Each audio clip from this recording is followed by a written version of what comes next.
Bien-aimés dans le Seigneur, que Dieu vous bénisse abondamment au nom de Jésus. Je voudrais dans ce message m'adresser à un homme ou à une femme de destinée sur les dangers de l'impudicité.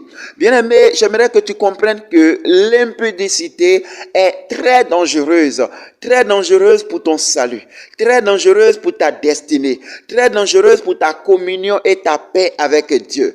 Écoute-moi bien, enfant de Dieu. Ne joue pas avec l'impudicité. La Bible dit, fuyez l'impudicité. Quelque autre péché qu'un homme commette, ce péché est hors du corps. Mais celui qui se livre à l'impudicité, celui-là pêche contre son propre corps. Cela veut dire quoi? Cela veut dire qu'il y a beaucoup de choses que Dieu n'aime pas. Il y a des péchés, beaucoup d'autres péchés que Dieu n'aime pas, tels qu'avoir des mauvaises pensées, tels que peut-être insulter quelqu'un. Mais cela peut attrister le Saint-Esprit en toi parce que c'est aussi un péché. Cela peut attrister la présence de Dieu en toi. Mais le Saint-Esprit est là, il ne va pas, mais il est attristé. Mais le problème avec l'impudicité, c'est qu'il te quitte, il t'abandonne, il n'est plus là. Parce que la Bible dit que votre corps est le temple de Dieu et que celui qui pêche contre Dieu ou encore celui qui détruit le temple de Dieu, est-ce que la Bible dit, Dieu le détruira? Quand nous commettons l'impudicité, c'est que nous sommes en train de détruire le temple de Dieu. Nous sommes en train de souiller le temple de Dieu. Et Dieu ne peut plus demeurer dans notre corps. Et là, il est obligé de se séparer de nous. Est-ce que vous pouvez comprendre cela? L'impudicité brise la communion avec Dieu et nous éloigne de la présence de Dieu. Et en plus de cela, l'impudicité va encore raccourcir les années de ta vie. L'impudicité va voler ta vigueur, voler les années de ta vie. Écoute, bien-aimé, peut-être que Dieu voudrait que tu vives jusqu'à 70 ans pour accomplir ta destinée. Mais toutefois que tu commets l'impudicité, peut-être tu enlèves 5 ans dessus. Le jour où tu commets l'impudicité encore, tu enlèves encore 5 ans, tu enlèves 10 ans, ça dépend. Tu enlèves 10 ans, tu enlèves 11 ans, tu enlèves 12 ans. Regardez un peu, c'est ce qui fait que les gens qui sont dans l'impudicité, à un moment donné, ils commencent à vieillir. Vous pouvez voir une jeune fille de 22 ans, vous avez l'impression qu'elle a 45 ans. Pourquoi? Parce que l'impudicité est en train de la vieillir. Regardez, quand l'impudicité te vieillit, ça veut dire que tes années sont en train de s'envoler et que tu es près de la mort. Alors, le fait que quelqu'un de 22 ans ressemble à quelqu'un de 45 ans, c'est marque de vieillesse. Or, qui parle de vieillesse voit la mort. Qui parle de vieillesse voit ce qui est près de mourir, près de disparaître. Oh mon ami, si tu peux simplement te repentir, si tu peux simplement revenir au Seigneur de tout ton cœur, Dieu va te rajeunir encore à nouveau. Dieu va encore te redonner les années de ta vie. Oui, te donner ce que l'ennemi t'a volé.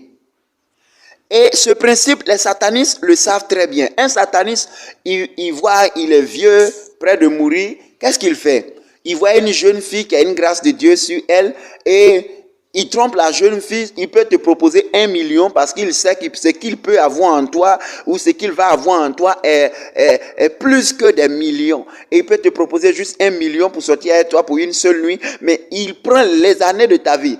Un papa de 70 ans qui couche avec une jeune fille de 22 ans, un papa de 50 ans qui couche avec une jeune fille de 15 ans. En fait, toutes ces choses-là, les satanistes font ça tout simplement pour prendre les années de ta vie. Et en cela, vous pouvez voir un homme qui est vieux, en réalité âgé, mais qui est apparemment très jeune.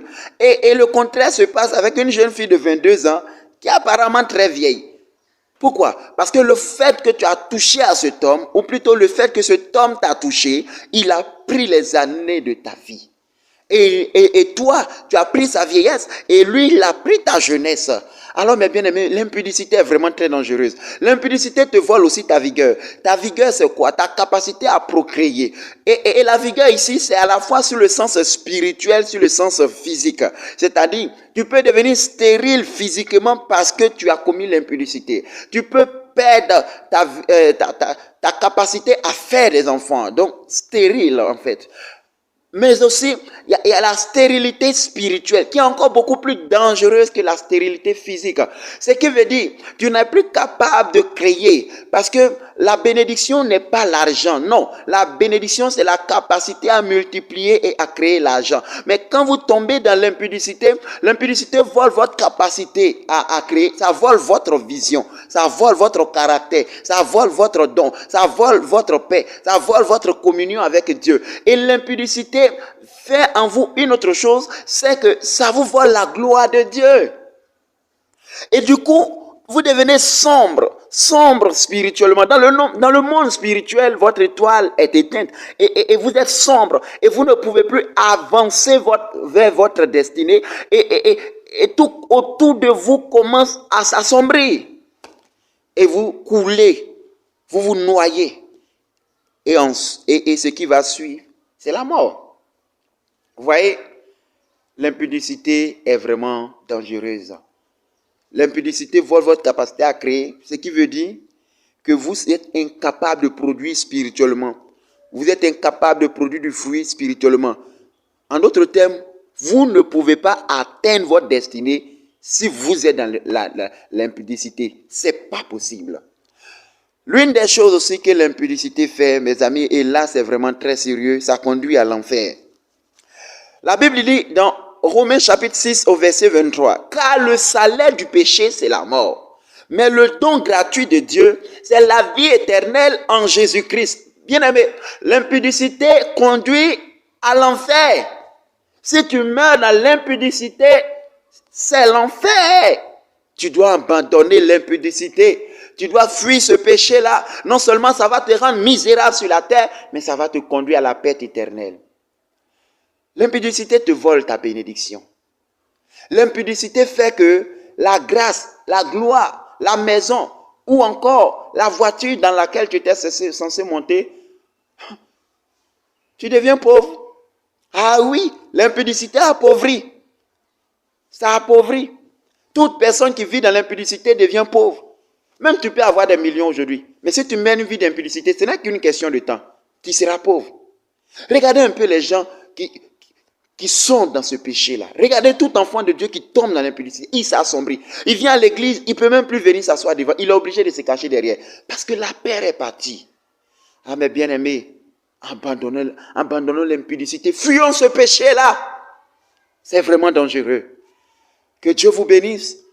Je vais faire encore une autre vidéo pour parler un peu. Si toi, tu es déjà tombé dans l'impudicité, tu cherches à te relever, tu cherches à te remettre en ordre avec Dieu, être restauré, je vais faire une autre vidéo, un autre enregistrement pour t'aider à te relever de la chute. Et si ce message t'a fait du bien, tu peux t'abonner sur cette page pour ne pas manquer le reste des enseignements. Que Dieu vous bénisse.